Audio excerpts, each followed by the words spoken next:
मंगलमय मंगल करण गीत राग विज्ञान नमो ताहि जाते भय अरहंतादि महान। करि मंगल करि होम ग्रंथ करन के काज। जाते मिले समाज सब पावे निज पद राज, पावे निज पद राज। इस भवतरु का मूल एक जानहु मिथ्या भाव। तिनको करि निर्मूल अब करिए मोक्ष उपाव, करिए मोक्ष उपाव। मोक्ष मार्ग प्रकाशक नामक ये ग्रंथ है। आचार्य कल्प पंडित प्रवर टोडरमल जी साहब की अनुपम रचना। यहाँ हम निश्चयाभासी जीव की चर्चा कर रहे थे। यह जीव किस तरह के भ्रम पाल लेता है, जिनवाणी को पढ़ कर के भी उनकी चर्चा चल रही थी। शास्त्र पढ़े और शास्त्र पढ़ कर के भी शास्त्र का मर्म नहीं जान पाए, जिनवाणी को पढ़े और जिनवाणी के रहस्य को नहीं समझ पाए, और शास्त्रों में से अपनी मान्यता के अनुरूप बातों को उठाकर अपनी पूर्व मान्यता उसे दृढ़ करे, सुग्रहित मिथ्यात्व है। यहाँ निश्चयाभासी जीव जो शास्त्रों में से निश्चय की बात को निकालता है और मूढ़ बना रहता है, अज्ञानी बना रहता है, शास्त्र की बात को पढ़ता है और शास्त्र की बात को पढ़कर अपनी ही मान्यता का पोषण करता है। देखिए, 3 तरह की भूलों की चर्चा हम यहाँ कर चुके थे। अपने आप को सिद्ध समान मानता है, वर्तमान में केवल ज्ञान मानता है, और रागादि का अभाव होते हुए भी, मतलब रागादि का सद्भाव होते हुए भी अभाव मानता है। बहुत सुंदर तर्क कल पंडित जी ने यहाँ दिए थे कि भैया ये जो रागादि भाव हैं, ये रागादि भाव तेरे स्वभाव भी नहीं हैं और रागादि भाव परद्रव्य के भी नहीं हैं। ये रागादि भाव आत्मा में उत्पन्न होते हैं, लेकिन आत्मा में उत्पन्न होते हुए भी आत्मा के विभाव भाव हैं, आत्मा का घात करने वाले हैं, नुकसान पहुंचाने वाले हैं। फिर जब ये कही कि इसका नाश किस तरह से किया जाए, तो बहुत सुंदर बात कह दी थी कि बुद्धिपूर्वक तत्व विचार करना ही इसका एकमात्र उपाय है, दूसरा कोई उपाय नहीं है। इसलिए हे जीव, तो बुद्धिपूर्वक तत्व विचार में अपना उपयोग लगा। शिष्य ने बड़ा ज़बरदस्त प्रश्न फेंका, तर्क फेंका कि महाराज आप कह रहे हो उपयोग लगाऊं, और ये सब तो कर्माधीन है, क्षयोपशम के अधीन है, हमारे हाथ में थोड़ी न है। तो टोडरमल जी ने कहा क्षयोपशम के अधीन नहीं है, कैसी बात कर रहा है तू? क्षयोपशम के अधीन तो तेरा एकेंद्रीय, 2 इंद्रिय, पंचेंद्रिय और सैनी पंचेंद्रिय होना। अब क्षयोपशम तो मिल गया तुझे, अब तो उपयोग लगा। तो कहता है उपयोग नहीं लगता, ये भी तो कर्माधीन है। तो टोडरमल जी कहते हैं तू होनहार को दोष देता है उपयोग के नहीं लगने में, जगत के कार्यों में तो होशियार बना फिरता है, और यहाँ तू अपना दोष होनहार पर लगाता है। स्वयं तो बरी हो जाना चाहता है, स्वयं तो ये कहता है मैं क्या करूं साहब, जैसा होना होगा वैसा होगा। तो भैया ऐसी अनीति यहाँ नहीं चलेगी।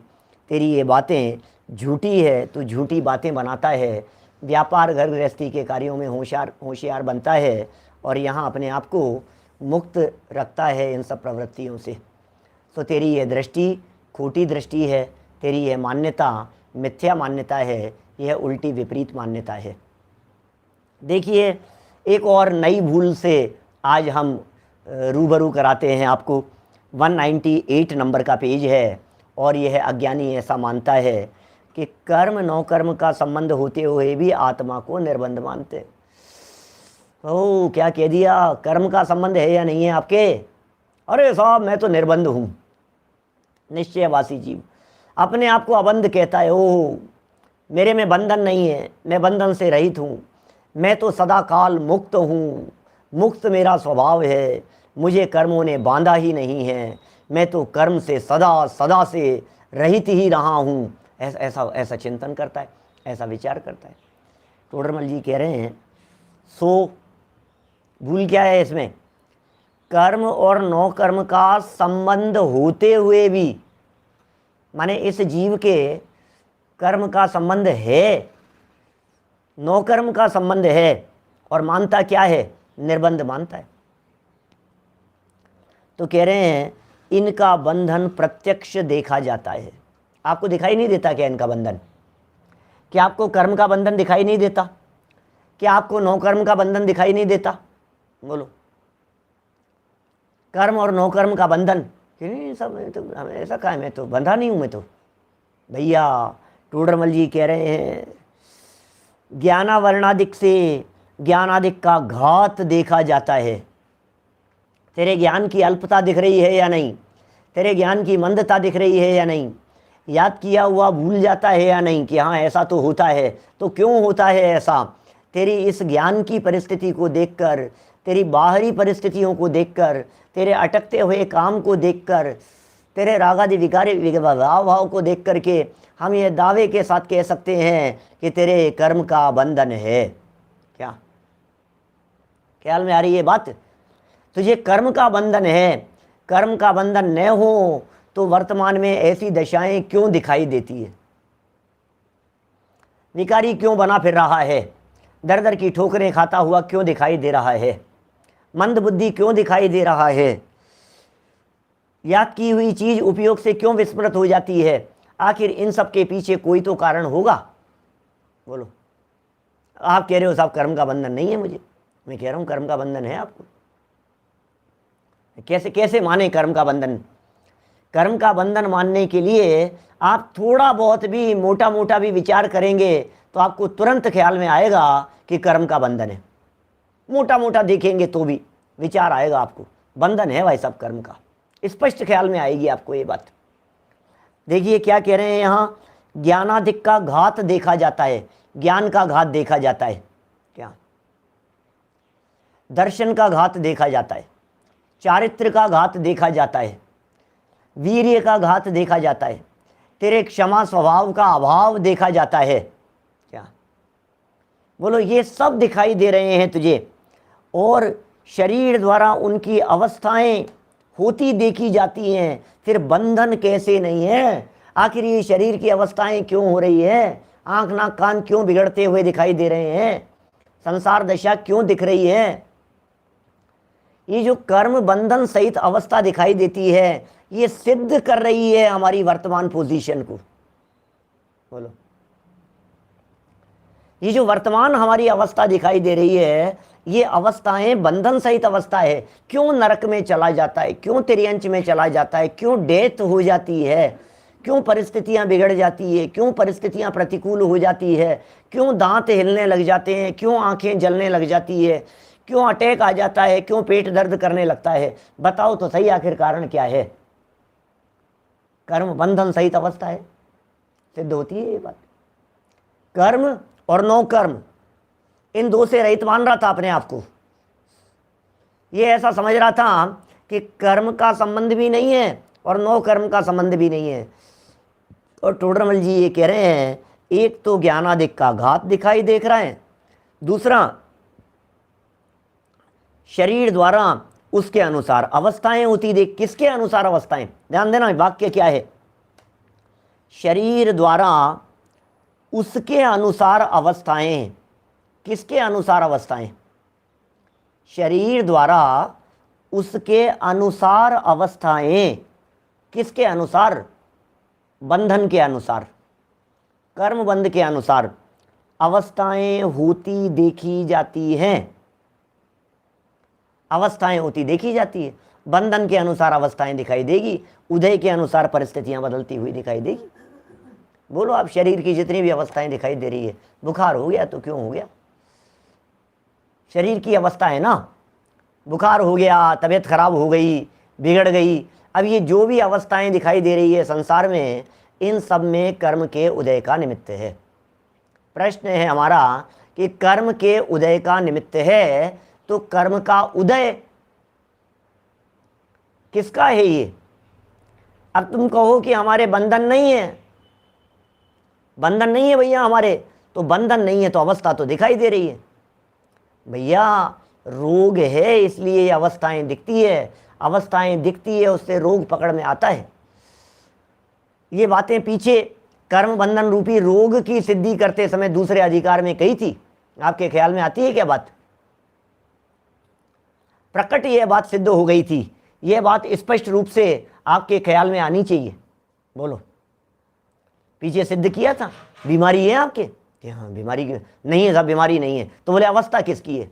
ज्ञानावरण की अवस्था, दर्शनावरण की अवस्था, मोहनी की अवस्था, वेदनी, आयु, नाम, गोत्र, अंतराय, इनके उदयजन्य अवस्थाओं की चर्चा की थी ना पीछे, और ये सिद्ध किया था हे जीव तुझे अनादिकाल से कर्म रूपी रोग लगा हुआ है, ये बीमारी लगी हुई है।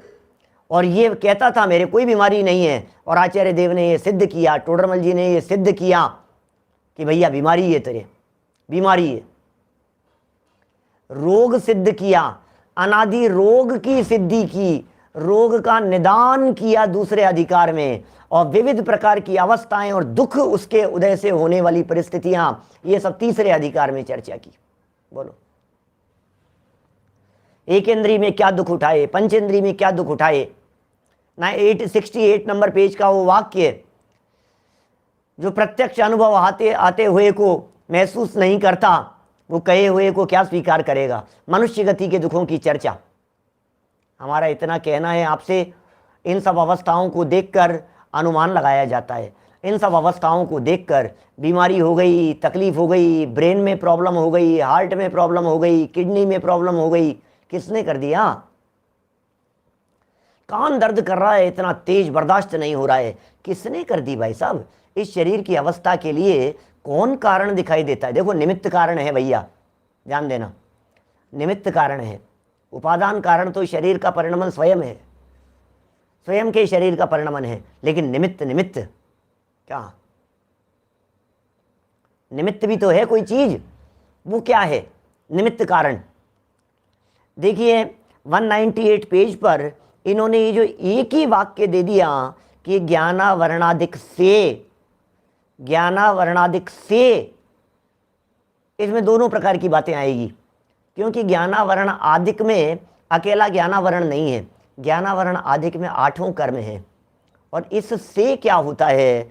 बोले ज्ञानादिक का घात, और शरीर द्वारा उसके अनुसार अवस्थाएं, शरीर द्वारा अवस्थाएं होती हुई देखी जाती।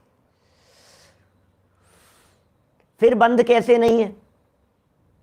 अब इतना कह दिया, अगर बंध कैसे नहीं है? यदि बंध ना हो तो मोक्ष मार्गी इनके नाश का उद्यम किस लिए करे? कोई कहे ये साहब बंध नहीं है, तो कह रहे मोक्ष मार्गी इनके नाश का उद्यम क्यों कर रहा है?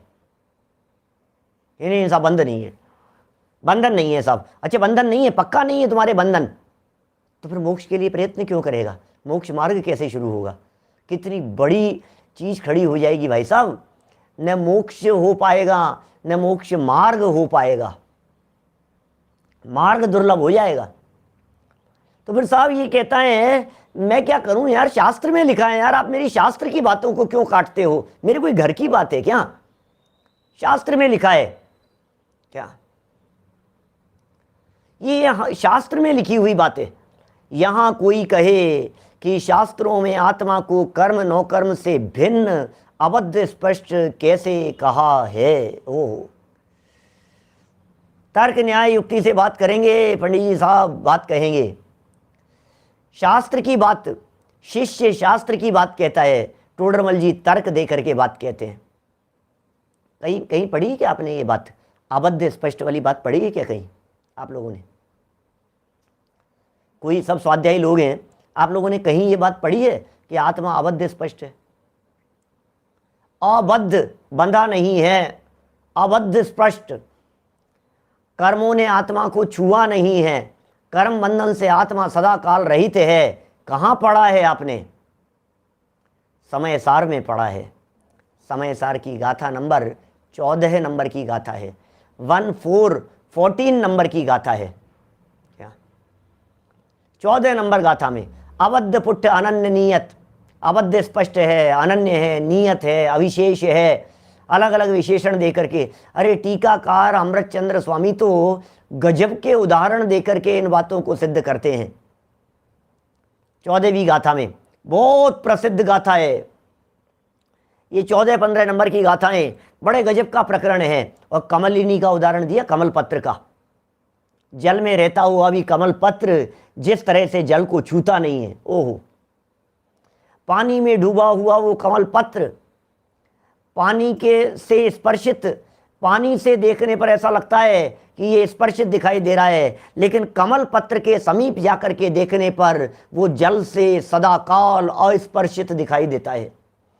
इसी तरह से भगवान आत्मा के स्वभाव के नज़दीक जाकर देखने पर यह ज्ञायक भगवान आत्मा आत्म तत्व सदाकाल कर्म बंधन से रहित दिखाई देता है।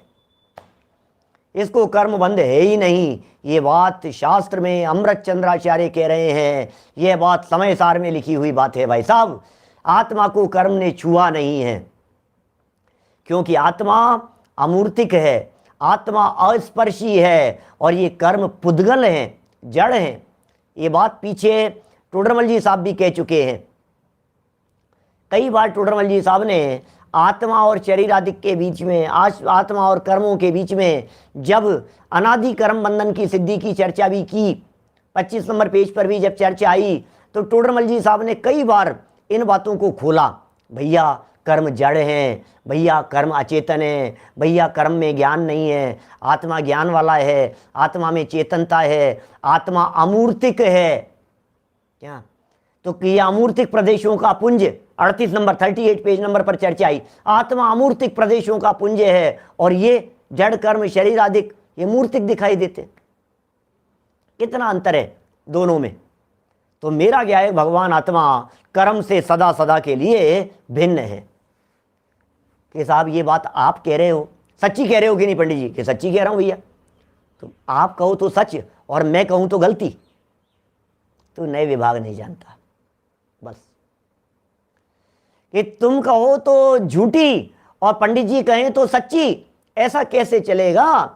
आचार्यों के वाक्य हैं भाई साहब, जिनवाणी के अनुसार बोलता हूं। ये निश्चयाभासी, व्यवहाराभासी, उभयाभासी लोग, ये लोग कहेंगे, ये सामने से दावा करते हैं कि हमारी कोई भी बात आगम विरुद्ध नहीं है, हम जो भी कहते हैं आगमानुसार कहते हैं। क्या बोलो? हम जो कुछ भी कह रहे हैं आगम के अनुसार कह रहे हैं, हम जो भी बोल रहे हैं वो शास्त्र के अनुसार बोल रहे हैं, ये इन लोगों का दावा है। और टोडरमल जी कह रहे हैं तू शास्त्र में से सिर्फ अपनी मन गढ़ंत बातें कह रहा है, जैसी तेरी मान्यता है वैसी तू डर रहा है यहाँ सामने।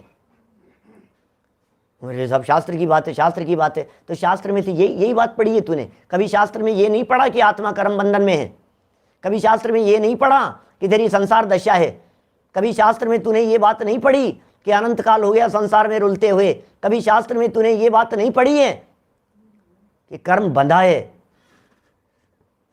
आत्मा मुक्त नहीं है, मुक्ति के लिए प्रयत्न करो,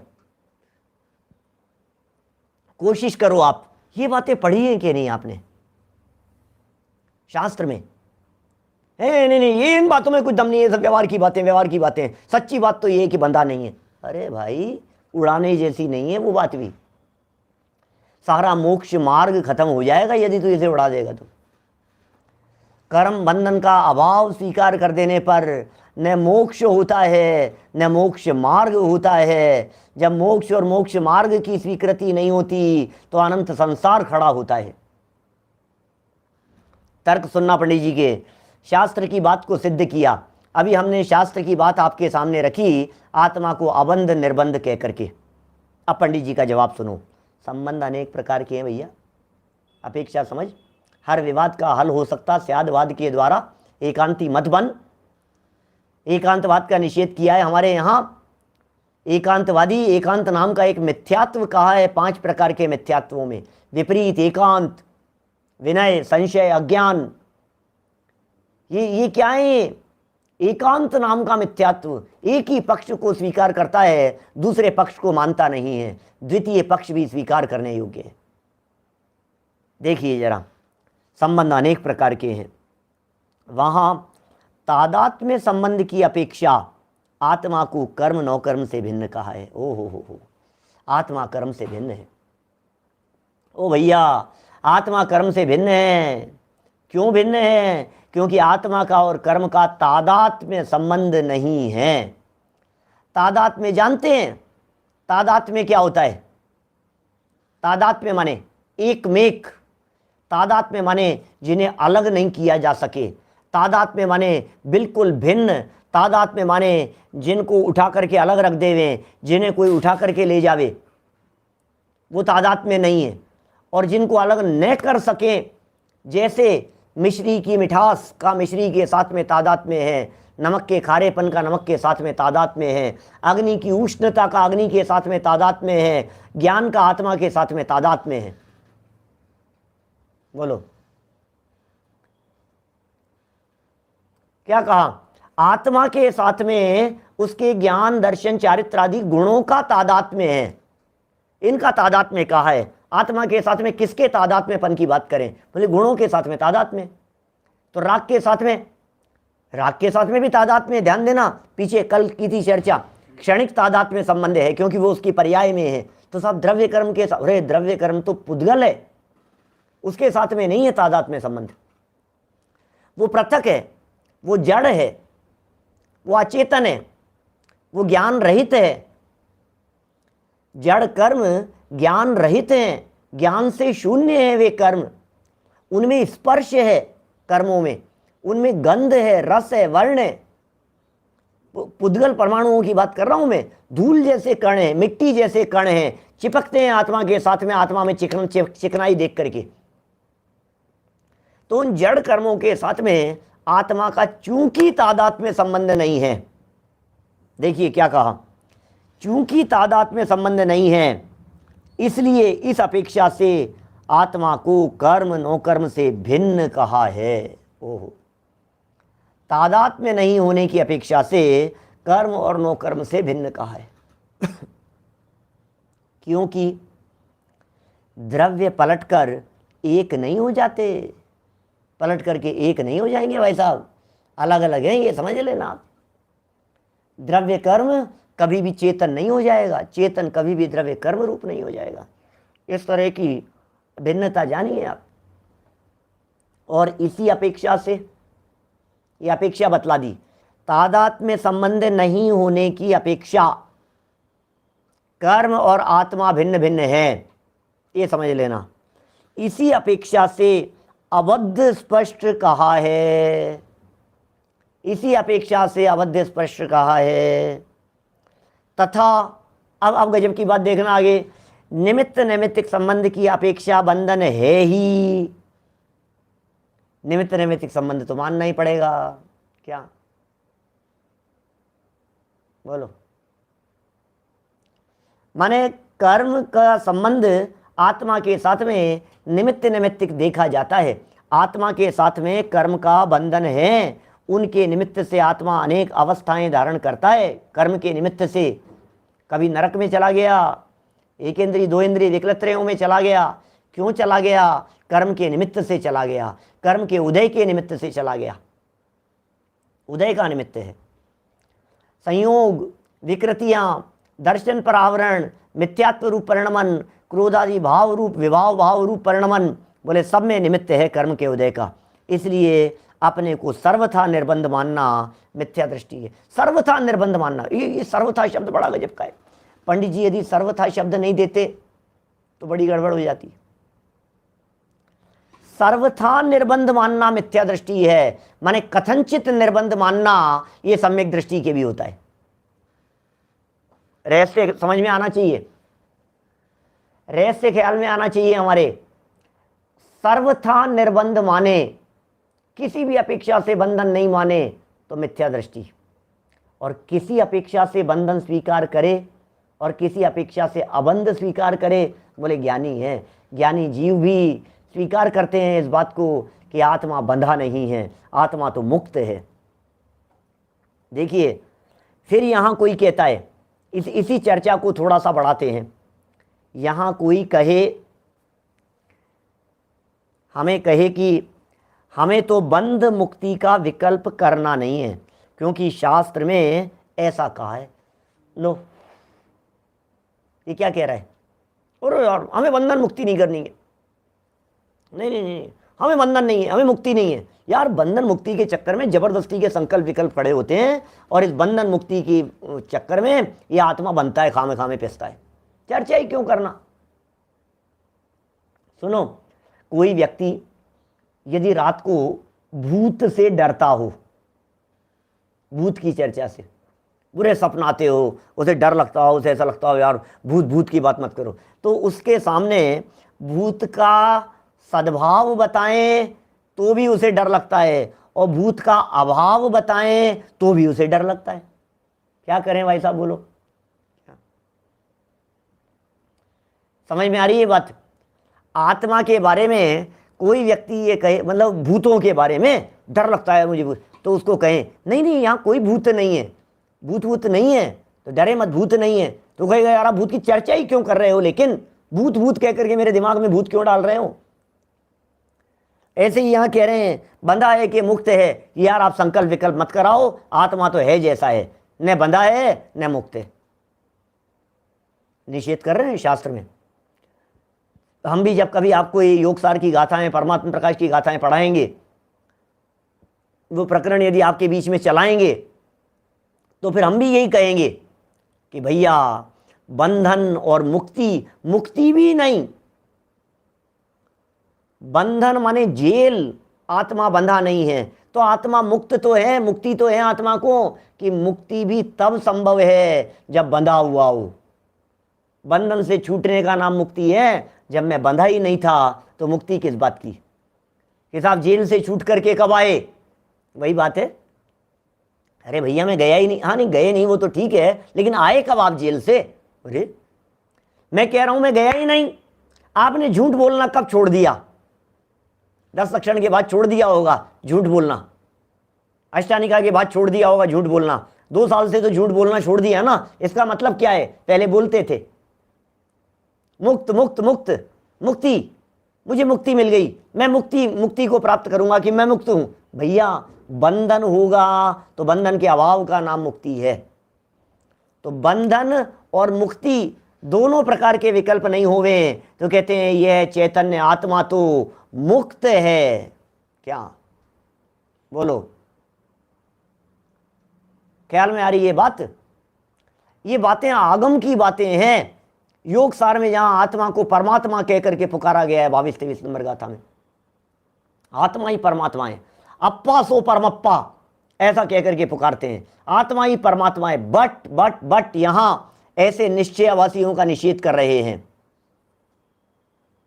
ऐसे निश्चयवासियों का निषेध कर रहे हैं। आत्मा अकेली एनर्जी नहीं है, आत्मा अकेला शुद्ध नहीं है, आत्मा त्रिकाल शुद्ध नहीं है।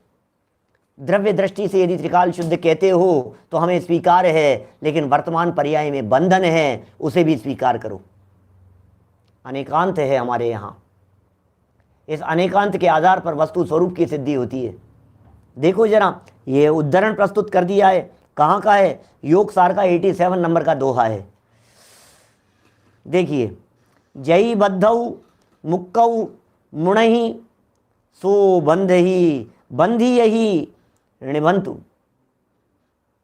क्या कह रहे हैं? जो जीव बंधा और मुक्त हुआ मानता है वह निस्संदेह बनता है। इस लाइन के अंदर भी गहराई समझ में आ गई होगी। ये शिष्य ने तो ये गाथा इसलिए प्रस्तुत की कि भाई आप आत्मा को निर्बंध मानो, इसलिए प्रस्तुत की। आचार्य देव की बात प्रस्तुत कर दी। देखो देखो लिखा है यहां, बंधा और मुक्त नहीं है। बंधा और मुक्त मानेगा तो वो बंधेगा, इसलिए हम तो न बंधन का विकल्प करते हैं न मुक्ति का विकल्प करते हैं, हम तो दोनों का विकल्प नहीं करते। विकल्प हैं ये सब, बंधन है, विकल्पों में परतंत्रता है, विकल्पों में उलझन है, विकल्प जंजाल है, इसलिए हम इन विकल्पों से परे रहते हैं। ऐसा शिष्य का कहना था। टोडरमल जी कह रहे हैं भैया तूने जो प्रश्न करते हुए एक उद्धरण योगसार का प्रस्तुत किया है, इस लाइन को वापस पढ़ एक बार कि क्यों, जो जीव बंधा और मुक्त हुआ मानता है वह निस्संदेह बंधता है। इसमें क्या हो गया, मैं इसीलिए तो बंध और मुक्त नहीं मानने की कह रहा हूं कि नहीं नहीं, तू आधी लाइन पढ़ी है, आधी लाइन पीछे वाली पढ़, क्या लिखा है, बंधी यही निबंतु, निस्संदेह बंधता है, निबंतु निस्संदेह, बंधी यही सो बंधी यही, निस्संदेह बंधता है, निस्संदेह बंधता है। बोलो सोचना जरा गहराई से, ये कह रहे हैं निस्संदेह बंधता है, तो कौन बंधता है, कौन बंधता है, आत्मा बंधता है। इसका मतलब आत्मा के बंधन की स्वीकृति, आत्मा के बंधन की स्वीकृति करो, आत्मा के बंधन को स्वीकार करो। आत्मा बंधता है, इस बात को स्वीकार कीजिए, आप तैयार हो जाइए। आप नीचे फुटनोट में लिखी है ना गाथा, नीचे भी तो देखिए, क्यों विकल्प कर रहे हैं आप लोग।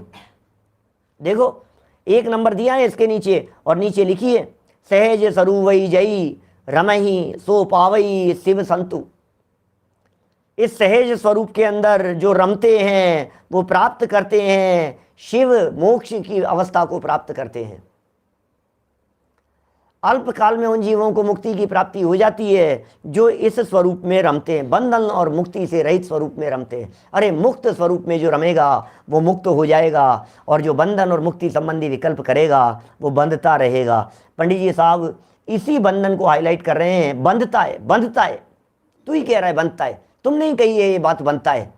देखो अब जरा, उससे कहते हैं, क्या कहते हैं, जो जीव केवल पर्याय दृष्टि होकर, ओहो, जो जीव केवल पर्याय दृष्टि होकर बंध मुक्त अवस्था ही को मानते, द्रव्य स्वभाव का ग्रहण नहीं करते, द्रव्य स्वभाव का ग्रहण नहीं करते, पर्याय दृष्टि को ही मानते हैं, पर्याय दृष्टि से ही अपने आप को देखते हैं, पर्याय दृष्टि से ही अपने आप को स्वीकार करते हैं, द्रव्य स्वभाव का ग्रहण नहीं करते, उन्हें ऐसा उपदेश दिया है, उन्हें ऐसा उपदेश दिया है कि द्रव्य स्वभाव को नहीं जानता हुआ जो जीव बंधा मुक्त हुआ मानता है वह बंधता है।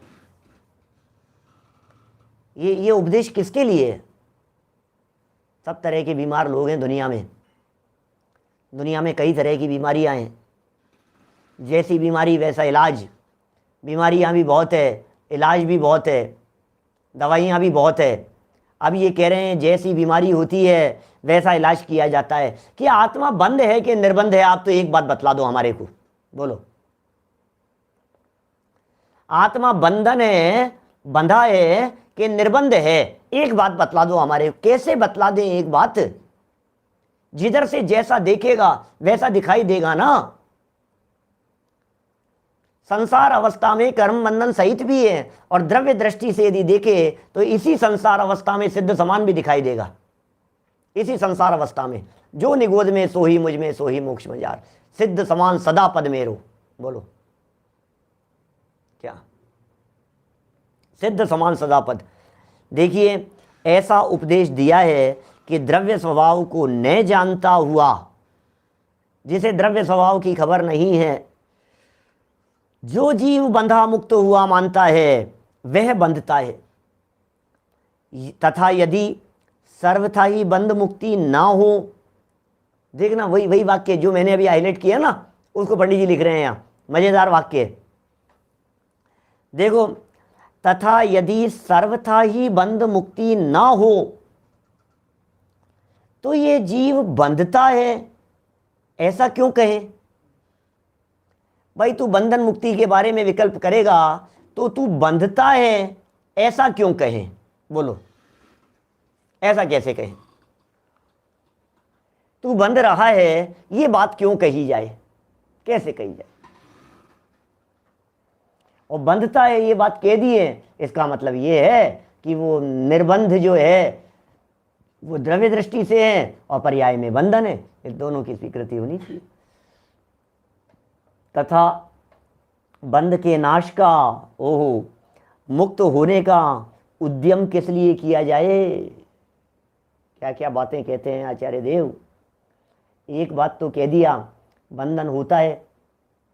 अब यदि तेरी बात मान ली जाए तो बंधन किसके होता है ये बताओ हमें, कैसे माने?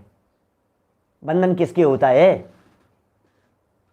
तो फिर ये कुछ और कहने लग गया, कहने नहीं साहब इन ये मानेंगे तो बंधन होता है। तो टोडरमल जी कह रहे हैं भाई तू बंधन स्वीकार नहीं करेगा तो मोक्ष के लिए प्रयत्न क्यों करेगा? बंधन के नाश के लिए प्रयत्न क्यों करेगा? मोक्ष मार्ग के लिए प्रयत्नशील क्यों होगा ये तो बता। और किस लिए आत्मानुभव किया जाए? आत्मानुभव क्यों करना चाहता है यदि तू मुक्त ही है तो? क्या? इसलिए द्रव्य दृष्टि से एक दशा है और पर्याय दृष्टि से अनेक अवस्थाएं हैं, ऐसा मानना ही हो। देखो पंडित जी के वाक्य रचना के बारे में बतलाता हूं। अभी आपसे यदि कहा जाए, बोलो, ये कहा जाए अभी आपसे कि आत्मा द्रव्य दृष्टि से एक दशा है और पर्याय दृष्टि से आप कहेंगे दूसरी दशा है। एक दृष्टि से, द्रव्य दृष्टि से देखने पर एक प्रकार की अवस्था है और पर्याय दृष्टि से देखने पर दूसरी अवस्था है। टोडरमल जी कह रहे हैं नहीं, यहाँ एक का अर्थ और एक लगाएगा सिंगल, तब तो तुझे दूसरी लगेगी वो बात, लेकिन वो सिंगल नहीं है। यहाँ एक रूप कहना चाहते हैं। वाक्य की गहराई समझना, पंडित जी के प्रतिपादन की सूक्ष्मता को समझना, क्या लिख रहे हैं।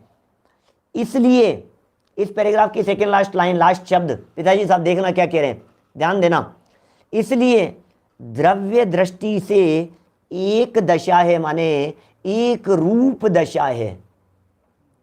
द्रव्य दृष्टि से त्रिकाल एक रूप दशा है। द्रव्य दृष्टि से एक दशा है माने द्रव्य दृष्टि से सदा काल एक जैसा है, ये कहना चाह रहे हैं।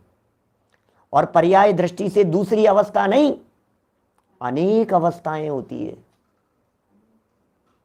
क्या कह रही है ये? कह रहे हैं द्रव्य दृष्टि से आज देखोगे तो जैसा दिखाई देगा, कल देखोगे तब भी वैसा ही दिखाई देगा।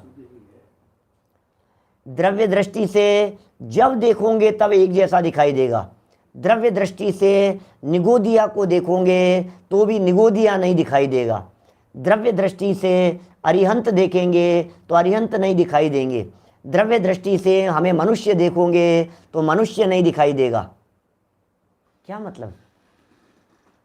तो फिर क्या दिखाई देगा? द्रव्य दृष्टि से देखने पर तो जब देखो, जिस अवस्था में देखो, आत्मा मात्र दिखाई देता है।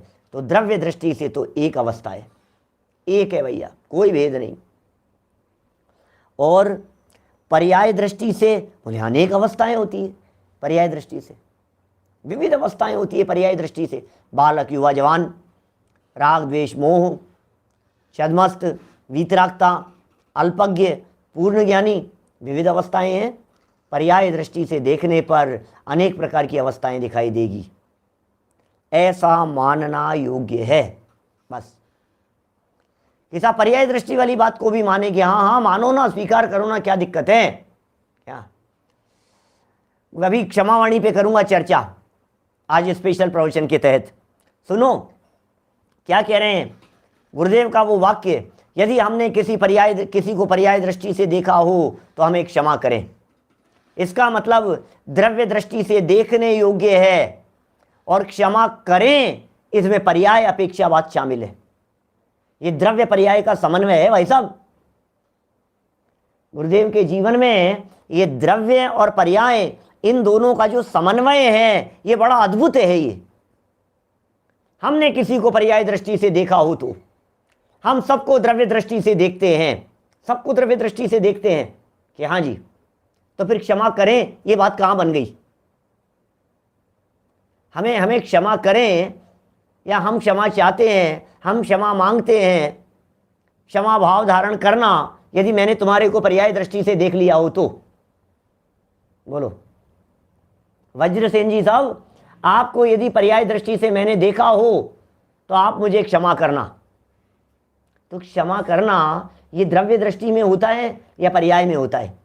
क्षमा भाव, क्षमा की अवस्था, क्षमा रूप परिणमन, क्षमा का परिणाम, ये द्रव्य में होता है कि पर्याय में होता है? कि पर्याय में होता है। तो द्रव्य दृष्टि से देख करके भी पर्याय में परिवर्तन की बात कर रहे हो। द्रव्य पर्याय की संधि कहते हैं इसे। द्रव्य पर्याय का समन्वय कहते हैं इसे। द्रव्य अपेक्षा और पर्याय अपेक्षा, इन दोनों में जो बैलेंस है, ये ऐसे महापुरुष के जीवन में दिखाई देता है, अन्य नहीं मिलेगा आपको। ये बातें बड़ी गजब की है। गहराई में जाओ तो समझ में आवे, नहीं गहराई में जाओ तो कुछ समझ में नहीं आए आपको। एक तरफ ये भी कहते जा रहे हैं आप त्रिकाली ध्रुव ज्ञायक भगवान आत्माओं द्रव्य दृष्टि से देखने पर, और दूसरी तरफ ये भी कह रहे हैं कि हमें क्षमा करना, हमें क्षमा करना। तो तुम द्रव्य दृष्टि से त्रिकाल नहीं हो क्या? और त्रिकाल हो तो क्षमा करना और क्षमा मांगना और क्षमा, ये क्या होगा फिर? यही तो है भाई साहब जनागम की विचित्रता, यही तो है भाई साहब जनागम के बातों की गहराई। बोलो, ये गहरी बातें हैं, सुनिए जरा। इसलिए द्रव्य दृष्टि से एक दशाएं और पर्याय दृष्टि से अनेक अवस्थाएं। किसकी हो रही है ये अनेक अवस्थाएं? किसकी हो रही है अनेक अवस्थाएं? ऐसा मानना योग्य है, बस इस बात को आप मान लीजिए, ये योग्य बात है। कौन सी बात को मान ले वे? वर्तमान में विविध अवस्थाएं कर्म के उदय के निमित्त से हो रही है, इस बात को स्वीकार कर लो। देखिए फिर क्या कहते हैं, ऐसे ही अनेक प्रकार से, चार बातें कह दी निश्चयावासी के संदर्भ में। ऐसे ही अनेक प्रकार से केवल निश्चय नहीं के अभिप्राय से विरुद्ध श्रद्धान आदि करता है, विरुद्ध श्रद्धान करता है। निश्चय नहीं के अभिप्राय से विरुद्ध श्रद्धान कर रहा है। निश्चय नहीं के अभिप्राय से, ऐसा भी कह सकते हैं जो निश्चय का अभिप्राय था उसके विरुद्ध श्रद्धान करता है। निश्चय ने जो बात कहना चाहता था उसके विरुद्ध बात करता है। समझने योग्य बातें भैया, गहराई में जाकर के समझो, इस अनेकांतिक दृष्टिकोण को समझो, विवक्षाओं को समझो, सारे झगड़े मिट जाएंगे। विवक्षाएं नहीं समझोगे, अनर्थ होता रहेगा। शुद्ध शुद्ध शुद्ध, कि महाराज आपने ही तो लिखा है, कुंद कुंदाचार्य देव आपने ही तो लिखा है समय सार की 186वीं गाथा में, शुद्ध जान आत्मा को, शुद्ध जान आत्मा को, आत्मा शुद्ध है। सुन, अब वहां अनेकांत देखो जरा। शुद्ध जाने आत्म को वह शुद्ध आत्मा ही प्राप्त हो। क्या बोलो, समझ में आ रही है क्या? जो शुद्ध जाने आत्म को, 186वीं गाथा बोल रहा हूं समय सार की, जो आत्मा को शुद्ध मानेगा वो शुद्धता को प्राप्त हो जाएगा। तो शुद्ध मानेगा, ये द्रव्य दृष्टि की बात है, और शुद्ध हो जाएगा ये पर्याय अपेक्षा से बात है। शुद्ध हो जाएगा इसका मतलब वर्तमान में अशुद्ध भी है ना। बोलो, दोनों बातें ख्याल में आ रही है कि नहीं? समय सार 73वीं गाथा की बात कर लो। एम इक्को खलु शुद्धो निम्ममो नाणदंसणस्मग्गो, द्रव्य दृष्टि से बात है। तम मीठी दो तच्चित्तो सव्ये देखयम नेमी, ये पर्याय अपेक्षा से बात है। एक में द्रव्य अपेक्षा से बात कहते हैं, दूसरे पर्याय अपेक्षा से बात कहते हैं। ये क्या बातें हैं भाई साहब? आचार्य देव एक ही गाथा के अंदर ऊपर वाली लाइन में अलग बात कहते हैं और नीचे वाली लाइन में बात बदल देते हैं। वो जानते हैं ये जीव एक ही बात को सुनेगा तो अज्ञानी मिथ्या दृष्टि हो जाएगा। बोलो, 186 नंबर की गाथा में ही जिसे शुद्ध शुद्ध के लिए प्रारूपित किया जाता है, विनीत जी भाई साहब बोलो, विनीत जी सर, माने जिस 186वीं गाथा को शुद्ध शुद्ध के लिए प्रस्तुत किया जाता है उसमें अनेकांतिक दृष्टिकोण है या नहीं कुंद कुंदाचार्य देव का? वो शुद्धता को प्राप्त हो जाएगा, वो शुद्धता को प्राप्त करेगा। क्या कहना चाहते हो प्राप्त करेगा? माने शुद्ध नहीं है, ये गर्भित है उसमें ये वचन कि शुद्ध नहीं है, अशुद्ध है, ये बात गर्भित है उस चीज में। सब जगह पर आचार्यों ने किया है। मैं कहता हूं 73वीं गाथा पढ़ता है, 73 नंबर की गाथा, और उसमें द्रव्य दृष्टि की बात करता है। 38 नंबर की गाथा पढ़ता है और द्रव्य दृष्टि की बात करता है। लेकिन सेकंड लाइन में पर्याय अपेक्षा से बात कही है ना कुंद कुंदाचार्य देव ने, उसे क्यों नहीं स्वीकार करता है? गाथा की उत्थानिका के अंदर ये बात कही है ना, बोलो। गाथा की उत्थानिका में क्या बात कही है? आश्रम से निवृत्ति का उपाय बतलाते हैं। ये 73वीं गाथा की ऊपर की लाइन है, अमृत चंद्राचार्य कह रहे हैं उत्थानिका में। अब आश्रम से निवृत्ति का उपाय बताते हैं, इसका मतलब आश्रम है, बंध है। बंध की स्वीकृति पूर्वक अबंध स्वभाव की दृष्टि कर, यदि तू बंधन से मुक्त होना चाहता है तो। बंधन की स्वीकृति पूर्वक, संसार दशा है, इसकी स्वीकृति कीजिए। ये सत्य है, संसार दशा है, स्वीकार कीजिए इस बात को, नहीं तो सारा पुरुषार्थ खत्म हो जाएगा। बंधन है, इसे स्वीकार नहीं करेंगे तो पुरुषार्थ किसका करेंगे, मोक्ष मार्ग के लिए प्रयत्न क्यों करेंगे। भैया कितनी गहराई है पंडित जी साहब के कथनों में, बोलो। निश्चय नहीं कि अभिप्राय से विरुद्ध श्रद्धा अधिक करता है। तो ये इस तरह की बातें यहाँ टोडरमल जी ने निश्चयावासी के संदर्भ में कही है। 4 प्रकार की भूलें यहाँ पंडित जी साहब ने इस निश्चयावासी के संदर्भ में बतलाई है। अब कुछ इन्हीं चारों बातों को आधार बना करके कॉमन बातें करते हैं। भाई तू अपेक्षा नहीं जानता, भाई तू ये नहीं समझता है, तो जिनवाणी का अभिप्राय नहीं समझता है, तो जिनवाणी की बात को समझ नहीं पाया है। ये सब बातें कुछ विशेष गहराई से आगे पंडित जी साहब कर रहे हैं। इसकी चर्चा को कल हम यथा समय आगे चलाएंगे। अभी की बात को यहीं विराम देते हैं। विशेष सूचना, अभी मेरे ख्याल से 10 बज गए होंगे, क्या टाइम हो गया, 10:05 10:10 हो गए होंगे, जो भी है। ठीक 11 बजे मुंबई वालों के विशेष आग्रह के ऊपर दिगंबर जैन सेवा संघ दिगंबर जैन मुंबई और उनकी तरफ से वृहद स्तर पर सामूहिक क्षमावाणी पर्व का आयोजन है, जिसमें ठीक 11 बजे हम प्रारंभ करेंगे। क्षमावाणी के संदर्भ में विशेष चर्चा, क्या होती है क्षमावाणी, किससे मांगे क्षमा और कैसे मांगी जाती है, क्या है क्षमा का वास्तविक स्वरूप, इसकी हम चर्चा करेंगे। आप सभी लोग समय का ध्यान रख करके, जिनके पास में समय हो, संडे है आज, तो आप उपस्थिति अपनी दर्ज कराएं। दोपहर में 3:30 बजे क्षत्र चूड़ामणि और रात को 8 बजे पुरुषार्थ सिद्धि उपाय, लेकिन अभी 11 बजे सच्ची क्षमा की चर्चा, ठीक है। और एक मैंने सूचना 2 बजे उसकी भी दी थी महाराष्ट्र वालों के लिए, सतपथ की तरफ से, वहाँ भी क्षमावाणी का एक विशेष कार्यक्रम नागपुर मंडल की तरफ से किया जा रहा है दोपहर में 2 से 4 बजे तक, उसका भी आप लाभ ले लें। जय जिनेंद्र। निज निधि निज में बताई, यह अनंत उपकार है, उसके लिए जिनवाणी माँ को वंदना शतबार है, वंदना शतबार है। 9 वारण मोकार मंत्र।